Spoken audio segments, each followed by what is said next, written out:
Joe Leone. Yes, sir. Thank you for coming through. Man, I'm grateful to be here. This is awesome setup you guys have. Thank you so much. So start off, like, how's your day going? It's awesome. I love New York, top to bottom. But being out here for music promo and to pull up on places like Sirius XM, Pandora, Billboard today, we've been hustling. Full day, full day. Oh yeah. Okay, let's start from the beginning. Where are you from, Joe Leone? I'm born and raised in LA, in the Valley. Okay, so for someone who has never been to the Valley of LA, tell me Have you how. been to LA? I've been to LA, but What part?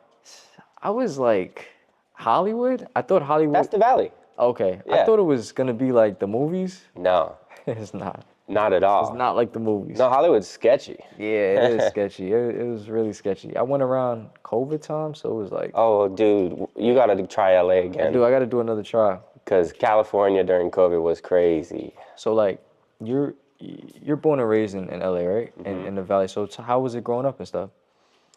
It's unique, definitely a unique experience because there's just so much entertainment culture in that city. LA gets a really bad rap, but all the people that are from LA are usually awesome.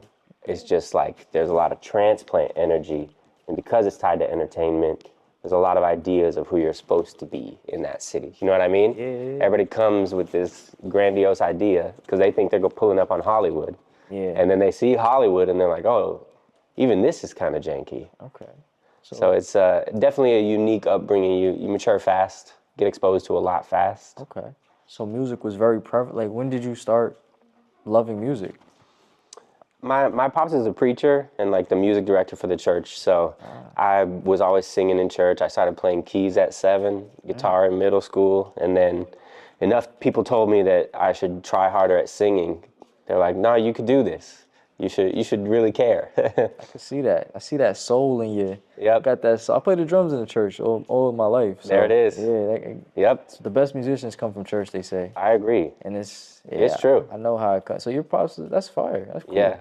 And where are you from? What is it, ethnicity? My heritage, yeah. Heritage, my apologies. I'm Where's your Italian, English, Irish. Okay. But when you're named Joe Leone and you look like me, you're just Italian. Yeah. Nah, that's cool. So how was it growing up being Italian? Like, well, There's none of us in LA. yeah, that's what I'm thinking. The only Italians really made it to Vegas. That's about as far as we went because of the mob. But it's funny because I come out here and I feel sometimes more at home on a communication level. I'm just an asshole in LA. But it's that East Coast Italian, like that directness. Yeah. It's just culturally like how we talk, but it's definitely perceived a type of way in LA because there's not a lot of that. Yeah.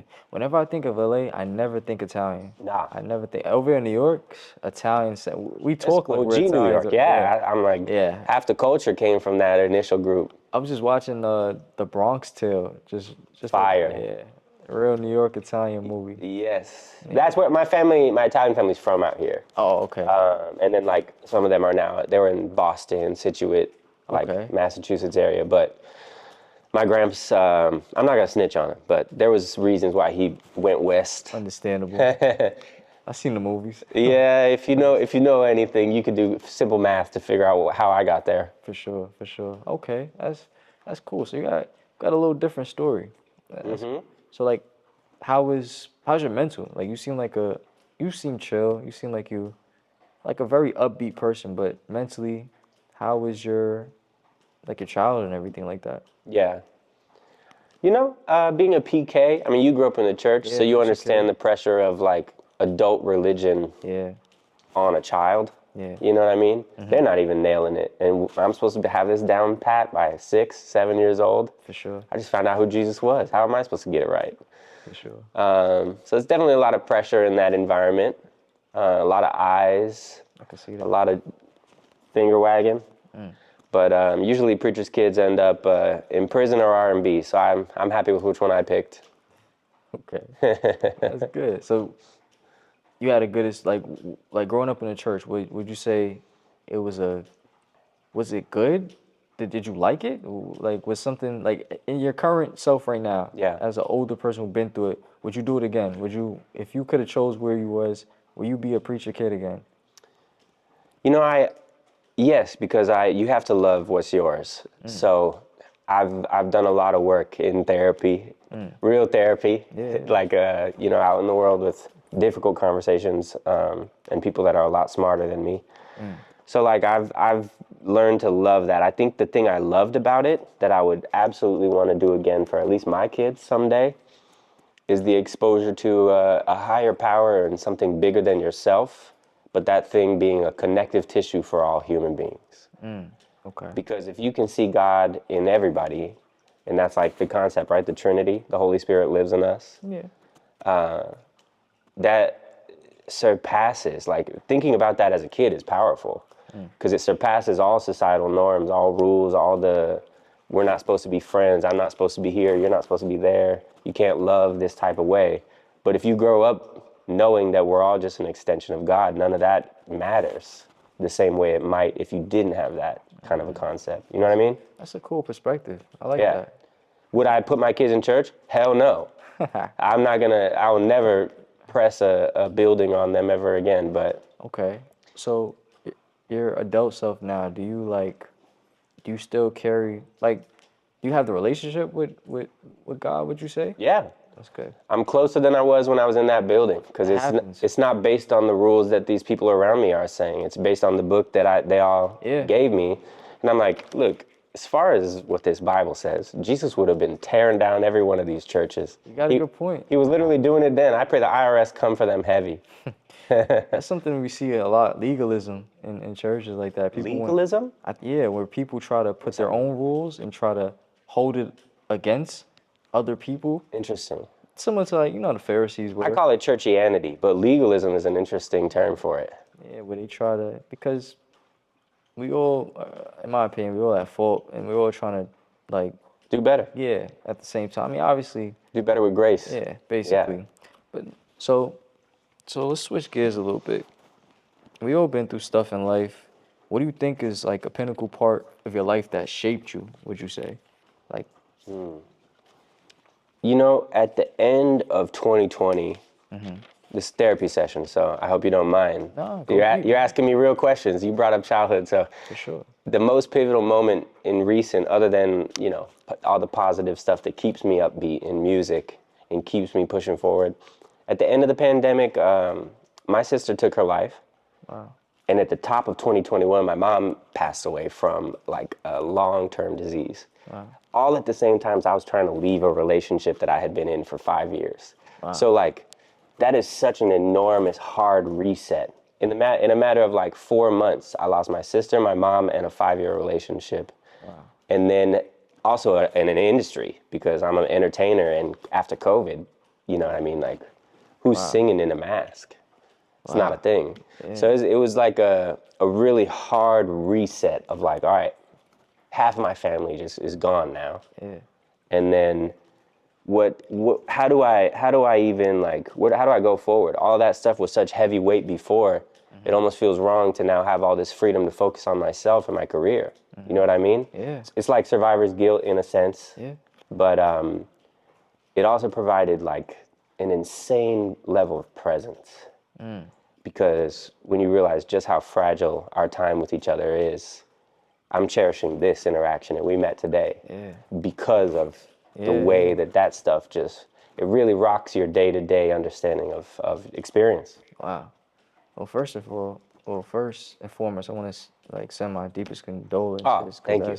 That's not something easy, man. And, nah. And just to see, like, just when I met you, like, you're very upbeat. Yeah. You're very upbeat, and you seem like you, from what you just said, you cherish the slightest moments. Like, yes. I definitely can appreciate that. That's very. Yeah. That's it something. Forces you to realize how big of a gift this all is. So, what kept you going in them times, in hard times? What kept you going?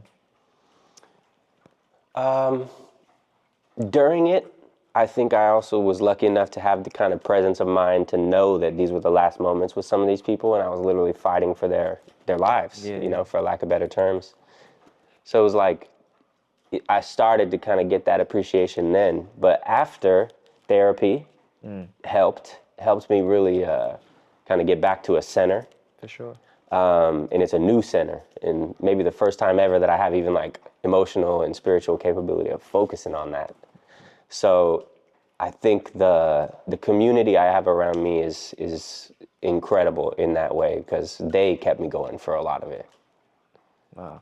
Yeah, that's a blessing, man. That's a blessing, man. Huge blessing. Well, okay.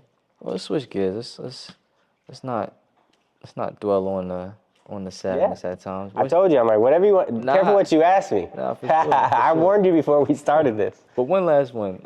If, like, what would you say is your biggest fear?